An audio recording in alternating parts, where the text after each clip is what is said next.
Mi nombre es Yamilet. Bienvenidos a Aprendo en Casa, un programa que llega a ustedes gracias al trabajo conjunto del Ministerio de Educación Pública, SINAR Costa Rica Medios y la Universidad Estatal a Distancia.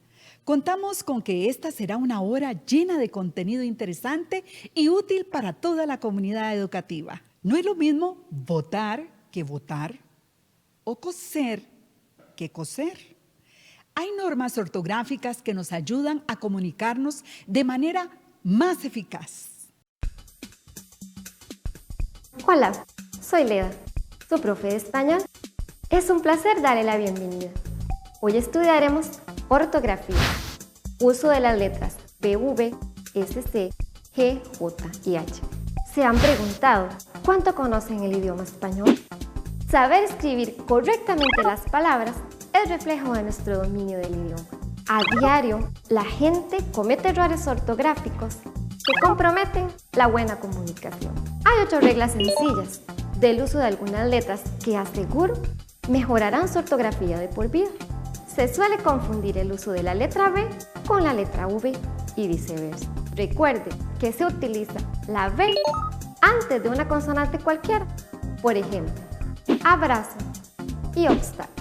Las palabras que inician con vice y villa se escriben con V. Por ejemplo, viceministro y villano. Otras letras, como la C, la S y la Z, suelen confundirse al escribir algunas palabras. Hay que recordar que los diminutivos terminados en cito, cillo, esito y esillo se escriben con C. Escuchemos. En esta descripción aparecen 4 diminutivos que se escriben con C: viejecillo, pancito, grandecito y manecillas. Hay excepciones a esta regla, como por ejemplo pasito, quesillo, pasillo, pasito y casita, las cuales se escriben con S. Esto sucede porque la palabra de la cual se derivan se escribe con S. Se utiliza la letra S para escribir adjetivos con las terminaciones oso, osa, ísimo e ísimo. Por ejemplo, el examen estuvo facilísimo. Como premio, iré a un grandioso concierto. Es una cantante fabulosa. Irá muchísima gente. Presten atención a las terminaciones. Todas se escriben con S.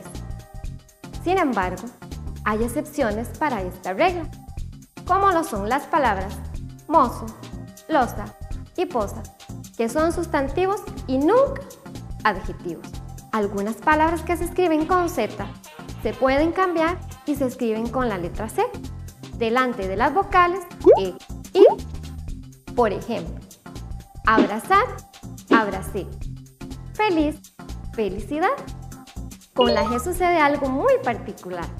Cuando necesitamos combinarla con una E o una I, como se evidencia en el texto, se utiliza la letra G en las combinaciones G, Gi, Ge, Gi, Gue. En Internet podemos encontrar información sobre los gitanos en España, los pingüinos del Polo Norte o la Segunda Guerra Mundial. Tome en cuenta que cuando la G va seguida de una E o una I, suena como una J, como en la palabra Argentina. Cuando va seguida de UE y UI, la U es muda y la G tiene su propio sonido, como en el caso de guitarra. Pero cuando la U tiene diéresis, no es muda y se pronuncian las dos vocales, como en la palabra cigüeña. Por otra parte, las palabras que empiezan con al, ar y an también se escriben con G. Por ejemplo, álgebra, argolla y ángeles. Mucha gente suele confundir el uso de la J y la G. Tan solo debemos recordar que cuando la palabra tiene el sufijo age, se escribe con J. Por ejemplo, el plumaje del pavo real es hermoso. Otras palabras que cumplen con esta regla son linaje y homenaje. El uso de la letra H es muy sencillo. Todas las formas derivadas de haber y hacer se escriben con H, como lo son hay, hubo, hizo e hicimos. Veamos algunos ejemplos. Hubo mucha gente que colaboró en la última Teletón. Porque hubo se deriva del verbo haber, se escribe con H. El atleta hizo un excelente papel en las Olimpiadas. Porque hizo se deriva del verbo hacer, también se escribe con H. Ahora tomen apuntes, porque vamos a repasar la materia. Se escribe con B delante de una consonante cualquiera. Por ejemplo, abre, habla, obvio. Con V en palabras que inicien con vice y villa, como vicepresidente y villano.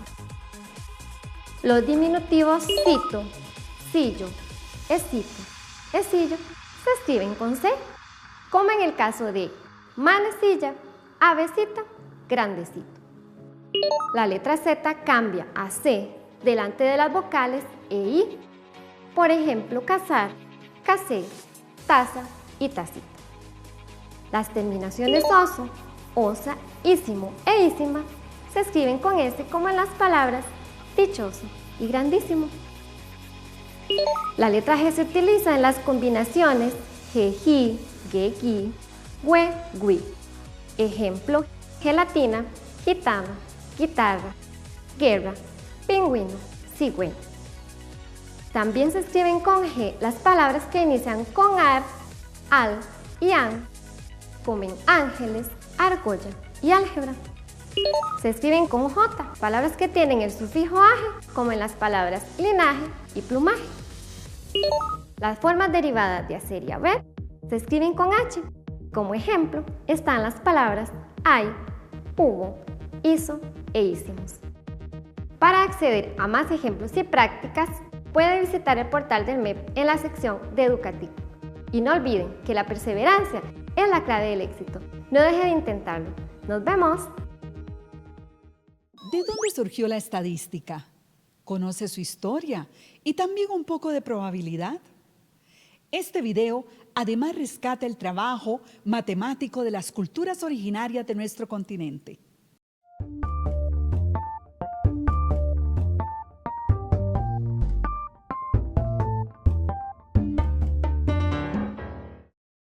Todos nos hemos preguntado alguna vez, ¿qué es la estadística?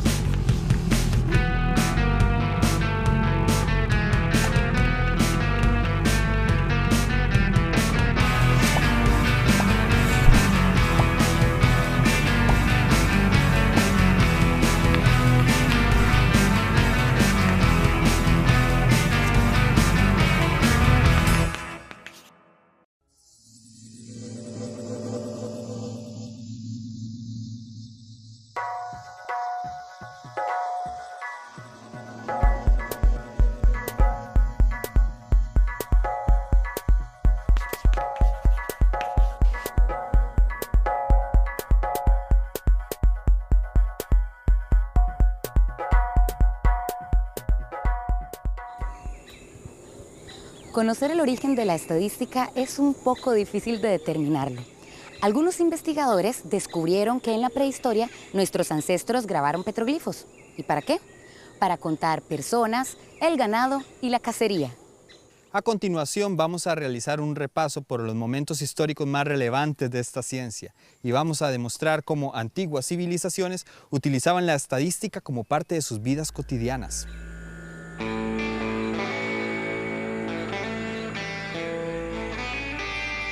Esta forma sencilla de nuestros antepasados de aplicar la estadística cumplía con los objetivos básicos de la época, de conocer y tener datos sobre la población y el conteo de los bienes materiales.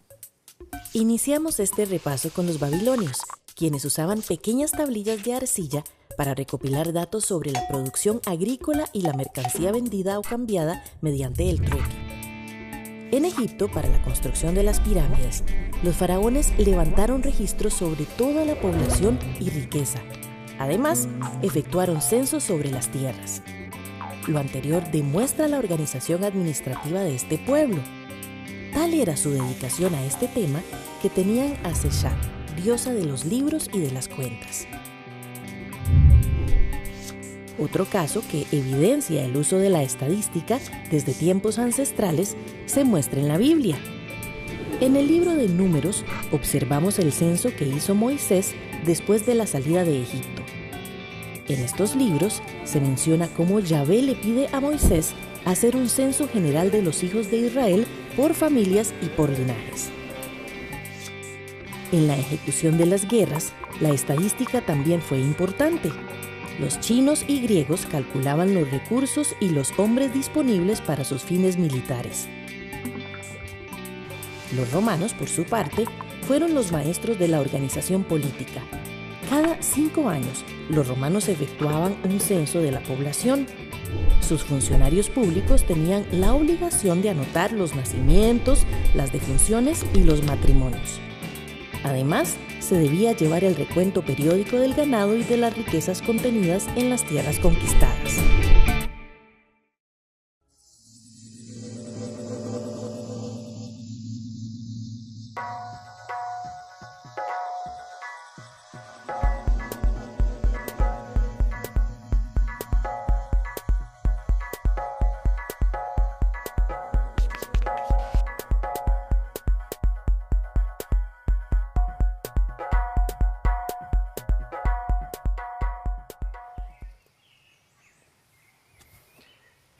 Ya para la Edad Media, el uso de la estadística había decaído. Sin embargo, a causa de las pestes que sufrieron algunas poblaciones, gobernantes y reyes de la época se vieron en la necesidad de hacer un conteo de la población por sexo, sobre nacimientos, matrimonios y fallecidos. Entre los siglos X y XVI aumentó la actividad estadística. Por ejemplo, en Inglaterra, Guillermo el Conquistador realizó el Gran Catastro Domesday Book, que fue el primer compendio estadístico. Años más tarde, también en Inglaterra y gracias al registro de defunciones que existía, se creó el primer documento formal para calcular las tablas de mortalidad. Además, en Alemania, Sebastián Muster efectuó el conteo de los recursos naturales, el comercio y la población para la organización política, el desarrollo de las instituciones sociales y medir el poderío militar.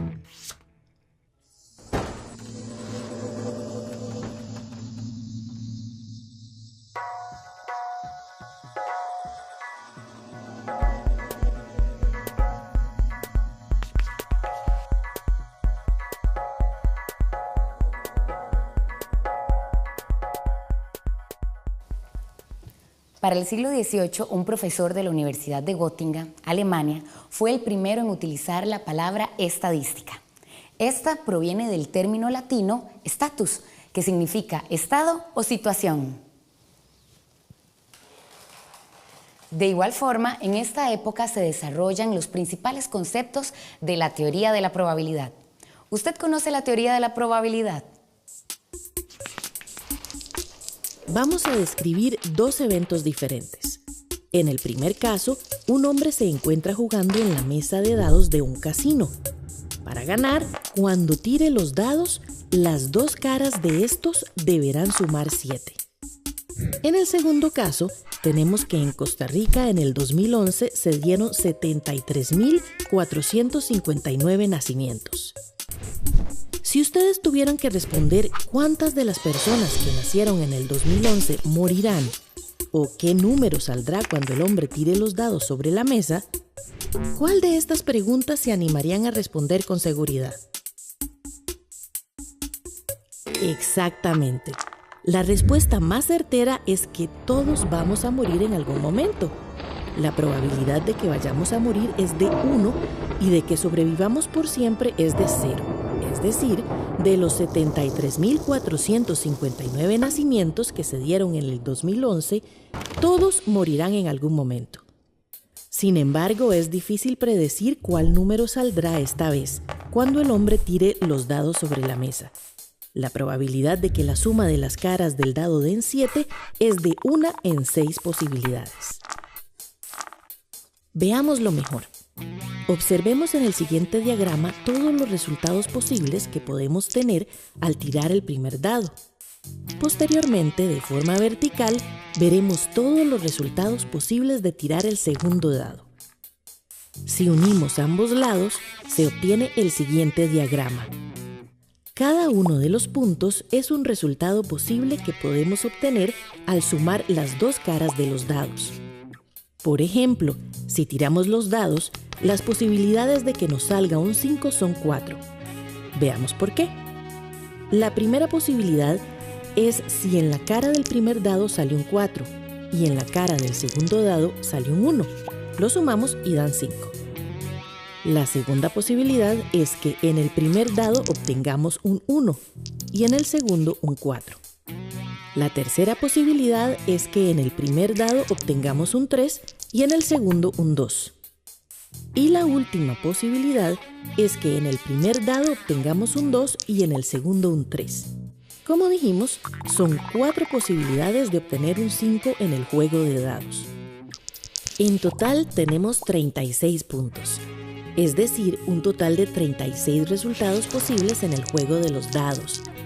Estos resultados van desde una posibilidad de que salga el 2 en el juego por la suma de 1 más 1 en ambos dados, o una posibilidad de que salga el 12 al sumar 6 más 6. Entonces, ¿cuántas posibles combinaciones con los dados se pueden formar para que salga el 7? Serían 6 combinaciones. No obstante, las posibilidades de que salga el 7 siguen siendo bajas, pues de las 6 caras que tienen los dos dados, existen 30 posibles resultados diferentes al 7. Basados en estos ejemplos, podemos afirmar que la teoría de la probabilidad es una parte de la estadística que estudia los eventos aleatorios, pertenecientes o relativos al azar. En otras palabras, los eventos aleatorios son diferentes a los determinísticos, cuyos resultados son previsibles, es decir, que tenemos certeza de que ocurrirán, como la muerte.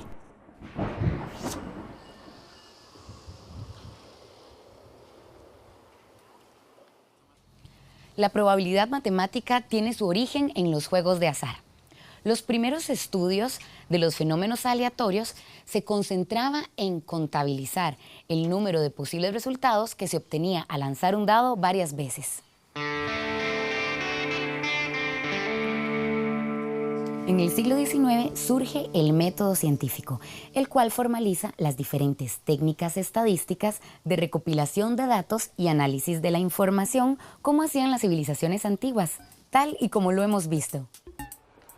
Este desarrollo científico ha puesto en evidencia una carrera por establecer límites precisos entre qué es conocimiento científico y qué no lo es. De esta carrera por establecer qué es científico o no, nacen dos grupos de las diferentes áreas del conocimiento. El primer grupo son las ciencias factuales o empíricas y el segundo las ciencias formales. Las ciencias fácticas se ocupan de estudiar las relaciones que tiene el ser humano con su entorno. Este es el caso de las ciencias sociales. Un ejemplo más concreto, la sociología, que es una ciencia social, estudia las relaciones entre los seres humanos para comprender y valorar el comportamiento de la población humana. Entonces, esta conexión entre el surgimiento del método científico y el desarrollo de las ciencias sociales ocurre cuando el investigador social se somete a un protocolo de investigación, utilizando las técnicas estadísticas desarrolladas para que su estudio sea sistemático y preciso, según la formalidad del método científico. Por otra parte, en el siglo XIX también surgen conceptos como estadística inductiva y estadística deductiva. Galton y Pearson fueron los primeros en desarrollar estos conceptos, por eso los podemos considerar los padres de la estadística moderna. Veamos cuál es la diferencia entre una y otra. La estadística deductiva, también conocida como estadística descriptiva, se encarga de los métodos de recuento, organización y clasificación de los datos sobre una población en estudio. Por ejemplo, queremos conocer el rendimiento de los atletas costarricenses a quienes les gusta participar en las carreras de 10 kilómetros los domingos. Para no hacerles la encuesta a todos los atletas del país, sacamos una muestra representativa de 100 y se les pide que llenen una tabla con sus características: el número de horas a la semana de entrenamiento, la edad, la estatura y el peso, como se muestra en esta tabla. Con estos datos, podemos concluir que la edad promedio de los atletas es de 35,5 años. Tienen una estatura de 1,72 metros, un peso promedio de 69,8 kilos y el número de horas promedio que entrenan es de 5,76 horas por semana.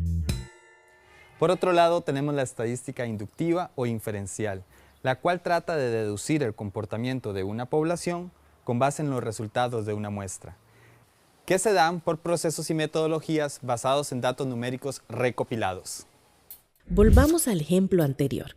La estadística deductiva o descriptiva nos muestra los datos numéricos recopilados, por ejemplo, sobre alguna población por medio de una muestra representativa. Como mencionamos anteriormente, el caso de los 100 atletas entrevistados. La estadística inductiva o inferencial saca deducciones basadas en los datos obtenidos en el estudio de los 100 atletas hacia toda la población de atletas en el país. Este cálculo se hace a través de procedimientos estadísticos que garanticen la confianza de los datos y minimicen el margen de error. Con el surgimiento de conceptos como estadística inferencial y estadística descriptiva, el avance de las matemáticas, de las ciencias naturales y de las ciencias sociales, se da el desarrollo de la estadística moderna. Como hemos visto, hemos realizado un repaso histórico del nacimiento y de la utilización de la estadística en las civilizaciones antiguas, ubicadas en Europa y Asia. Para ello, pasamos por los diferentes momentos históricos hasta llegar al surgimiento de la estadística moderna, la cual utilizamos actualmente. Sin embargo, es importante rescatar algunos aspectos relevantes del uso de la estadística en los pueblos originarios de América.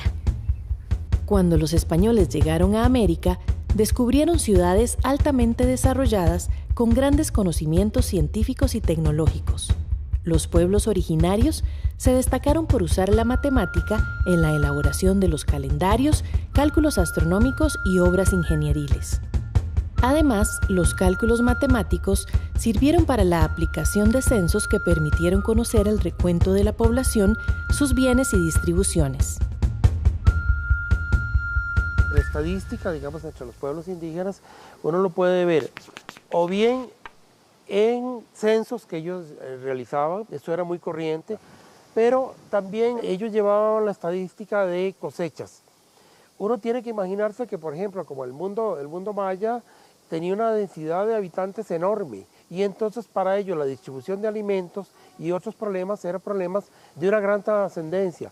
Por lo tanto, llevaban la estadística de qué se producía, cómo se producía, cuándo se producía, todo eso lo llevaba. Ese era encargo de los reyes, a trabajar con el censo, con el conteo de cantidad de habitantes, cuántas familias se traslada, a veces una familia sola, una casa sola entera, se desplaza en otro lugar, entonces ellos de inmediatamente saben que cuántas familias hace falta. La estadística mediaba en el tema del conteo y el reparto. No eran monocultivos como sucede en la actualidad en algunas comunidades, sino que era agricultura de subsistencia.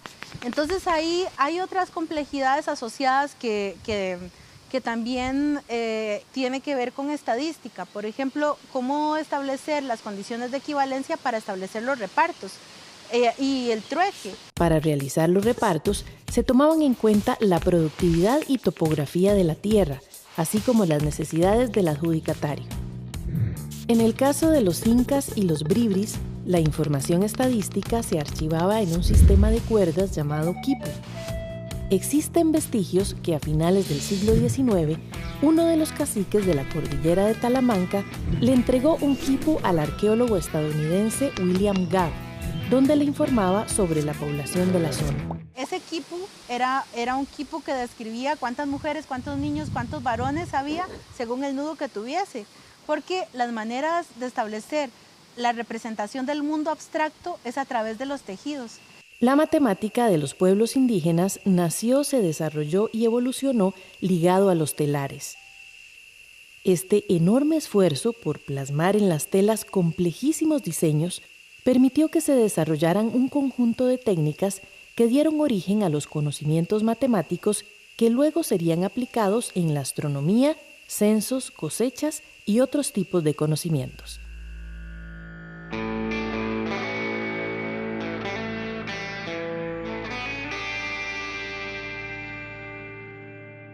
Entonces, podemos decir que nuestros pueblos originarios sí utilizaron la estadística para llevar el control de sus pobladores, animales o producciones agrícolas, pero también se destacaron en la aplicación de datos numéricos para poder estudiar la astronomía. En Costa Rica, el primer registro estadístico oficial se ofreció en 1824. Sin embargo, en el periodo de la colonia, se efectuaron algunos conteos de los nacimientos, la mortalidad, los matrimonios y la producción. Además, la Capitanía General de Guatemala había ordenado realizar recuentos poblacionales, con el objetivo de conocer aproximadamente cuántos peninsulares o españoles migrantes, criollos, indios y africanos residían en las provincias. Juana, India Talamanca. En dicho día, mes y año referido, se le hizo el entierro llano a Juana, India Talamanca del servicio del capitán Alonso de Cor, para que conste lo firmé.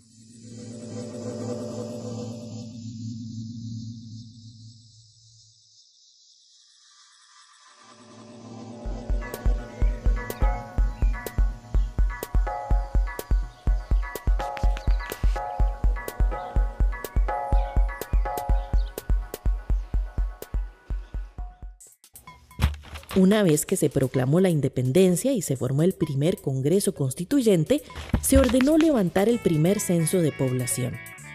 Este censo sirvió de base para la elección de los diputados del Congreso Legislativo. El señor José María Peralta fue el encargado de dar los resultados de dicha investigación. Curiosamente, la Costa Rica de 1824 tenía 30.919 mujeres y 26.228 hombres, para un total de 57.147 habitantes y 10.814 casas.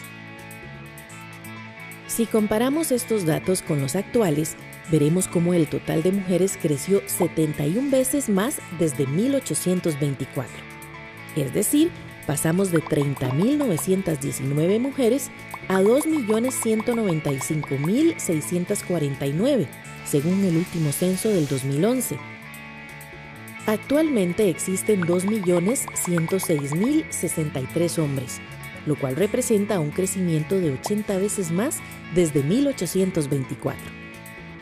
El número de viviendas creció en 126 veces más desde 1824.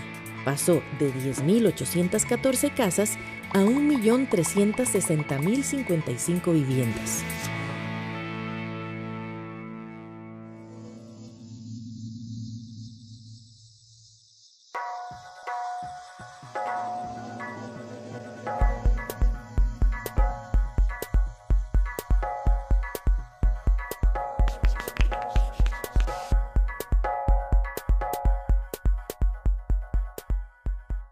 En 1835, bajo el gobierno de Braulio Carrillo, se efectuó el primer conteo de población y vivienda en el centro del país.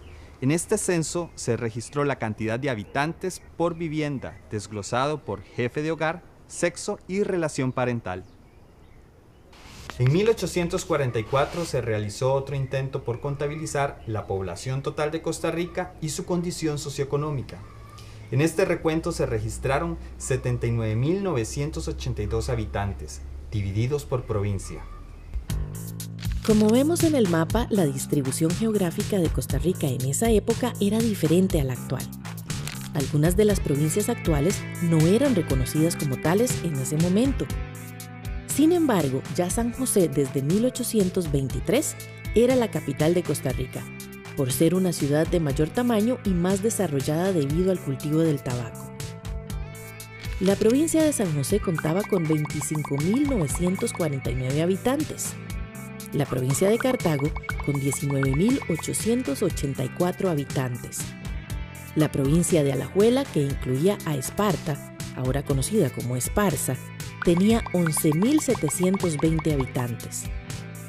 El departamento de Heredia pues no era provincia para esa época, tenía 17.236 habitantes y lo que hoy conocemos como la provincia de Guanacaste tenía 5.193 habitantes. El doctor Bernardo Augusto Til, etnólogo y demógrafo, opinó que estas cifras eran más bajas que las que él había investigado en los libros parroquiales de la época. No obstante, este intento constituyó un empadronamiento revisado y modificado con el censo de 1864. En la presidencia de José María Montealegre, el Senado y la Cámara de Representantes de Costa Rica decretaron que cada 10 años debería efectuarse un censo de la población en todo el territorio nacional. Para este cometido se propuso tener la colaboración de los gobernadores, municipios y empleados subalternos que se consideraran necesarios. Además, se destinó una suma de dinero considerable de $4.000 para cumplir con los censos.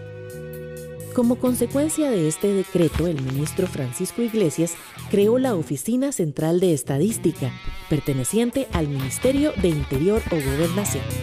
Esta fue la primera oficina encargada en reunir y coordinar los datos necesarios para producir las estadísticas del país. Sin embargo, no duró más de un año y fue hasta 1883, en la administración de Próspero Fernández, cuando se creó la Dirección General de Estadística.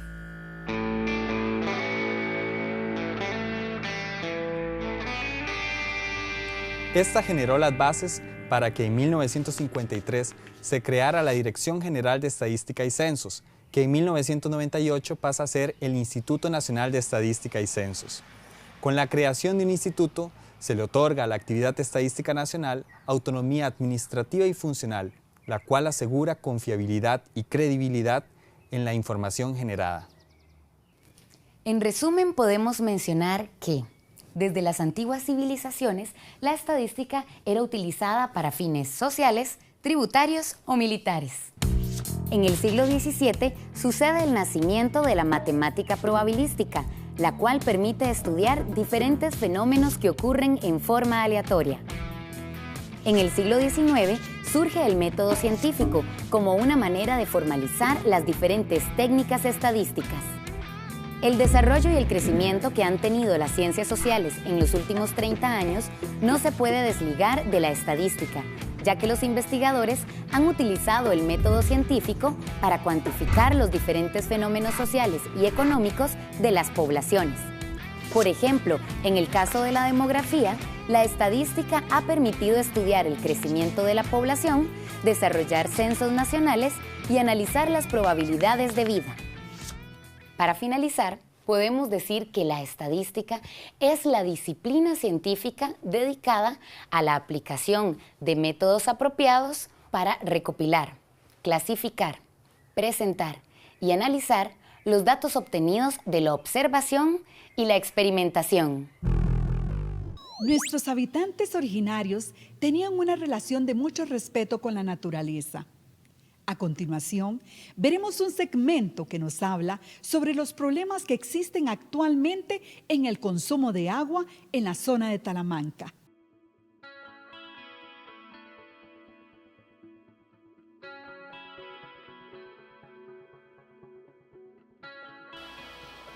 Ciclo significa que es consecutivo. Las tres fases del agua, líquida, sólida y gaseosa. En este momento nosotros estamos teniendo aquí la gaseosa, que es la que nos humedece, la líquida que tenemos al lado y en algún momento se nos forman las nubes y vuelve a llegar. Hay una filtración en cada uno de esas partes y es por eso que tenemos aguas renovadas cada vez. A nivel de Talamanca nos ha afectado mucho los ciclos de lluvia y de sequía. Entonces, han habido años donde hay mucha sequía y como aquí hay un ambiente muy húmedo, las poblaciones tanto de los peces o la cantidad de agua ha disminuido drásticamente.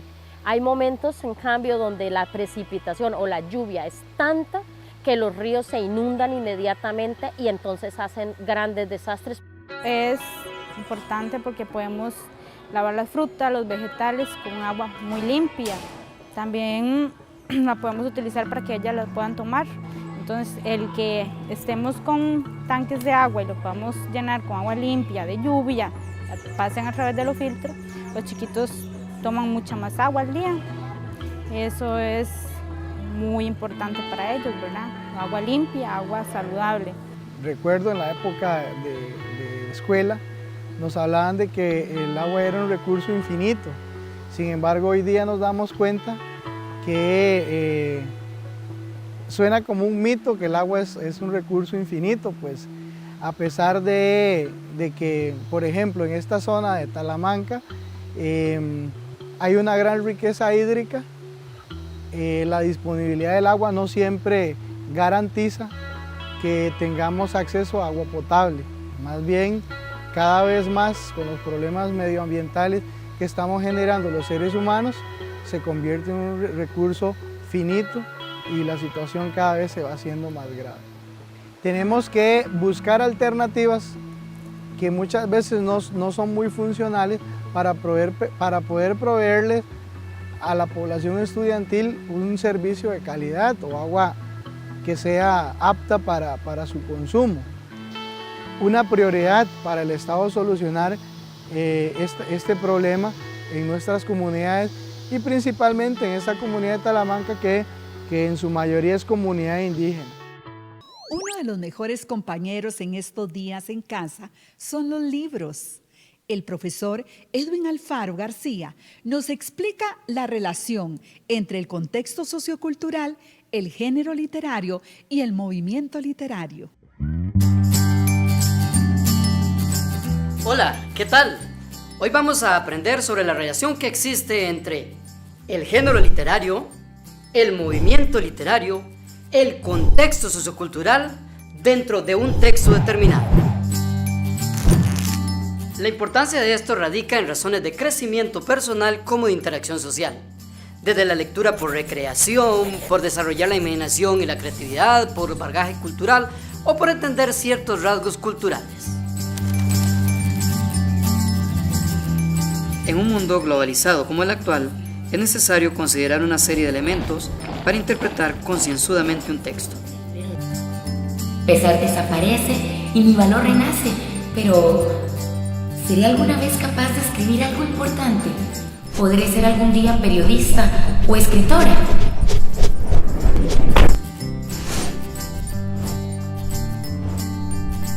El texto literario nos enfrenta a muchas aristas que nos ayudan a escudriñarlo, tanto en elementos de contenido como de tipo ideológico, como por ejemplo cultura, intereses del pueblo, creencias y, por qué no, hasta política.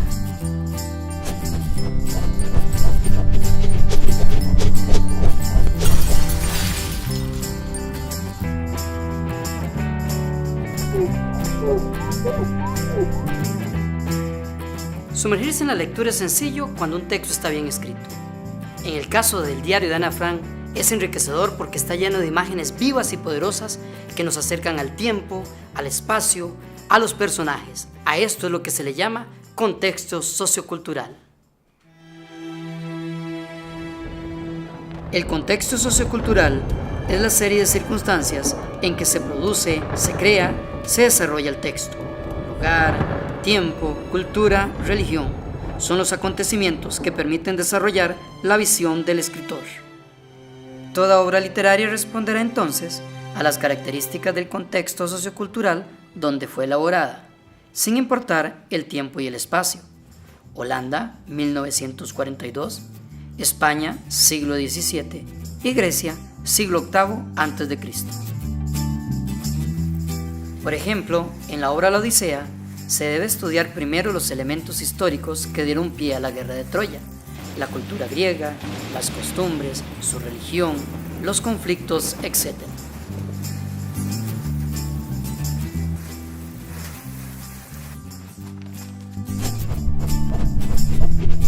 ¡Wow! Todo lo anterior nos permitirá tener un panorama lo suficientemente amplio para poder comprender el texto.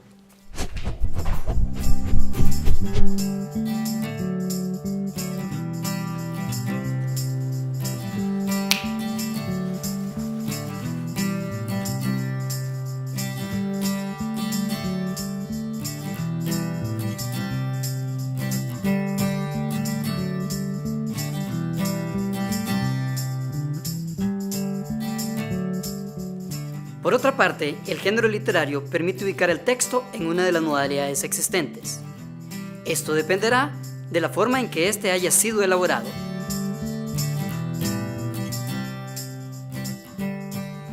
Los géneros literarios más comunes son: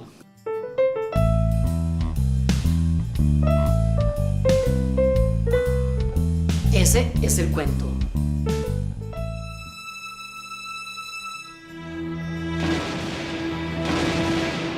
Esa es la novela. Negra como prenda de la mentira que ha dicho tu alma. Deja intacta mi soledad. Aparta tu busto de mi puerta. La poesía. Aparta tu pico de mi corazón. Aleja tu forma de mi puerta.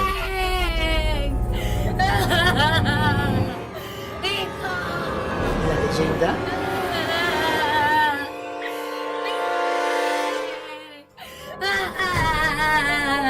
Aleja tu forma de mi puerta. Estos humanos. Ese es el drama.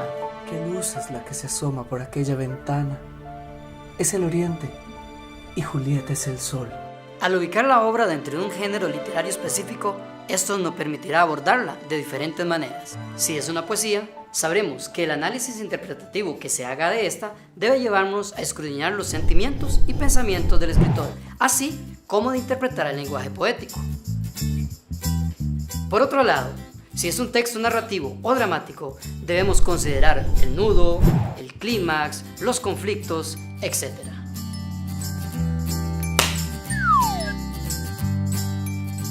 Otro elemento por considerar en el análisis de un texto es el movimiento literario. Un movimiento literario es un estilo adoptado por un grupo de escritores de una época determinada. Este estilo es insertado en la obra con el objetivo de expresar determinado pensamiento o ideología. Generalmente, el movimiento literario va muy de la mano con el contexto sociocultural en el que se desarrolla la obra. Ambos responden a las características de una época y a un pensamiento.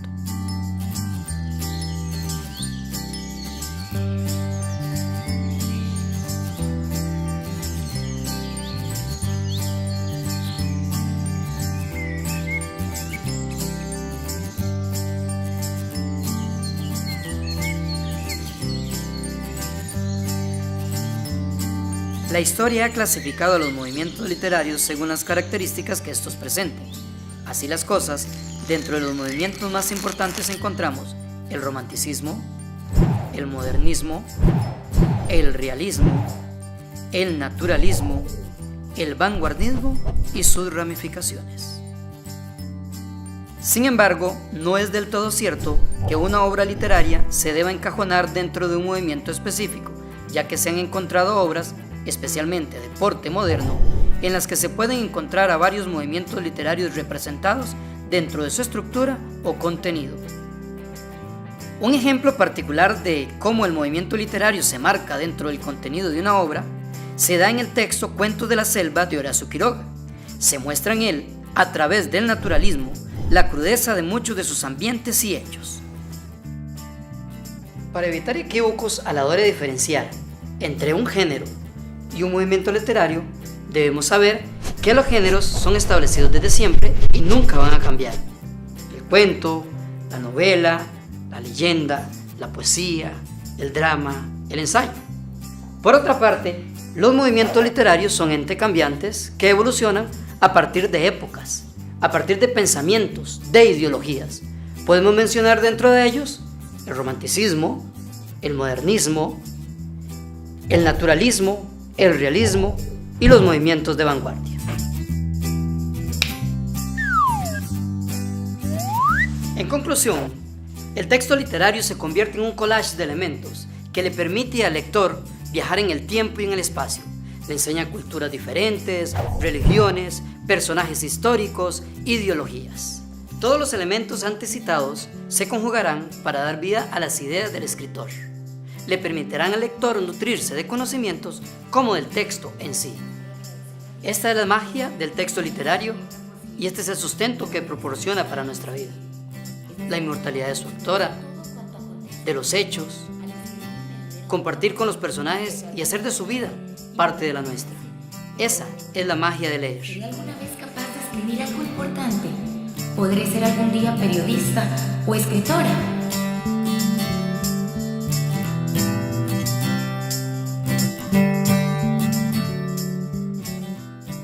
Esperamos que hayan disfrutado de este espacio. Mañana tendremos un programa muy interesante. Hablaremos de dos cosas diferentes, pero que son muy importantes para los costarricenses: medio ambiente y democracia. Nos vemos en Aprendo en Casa.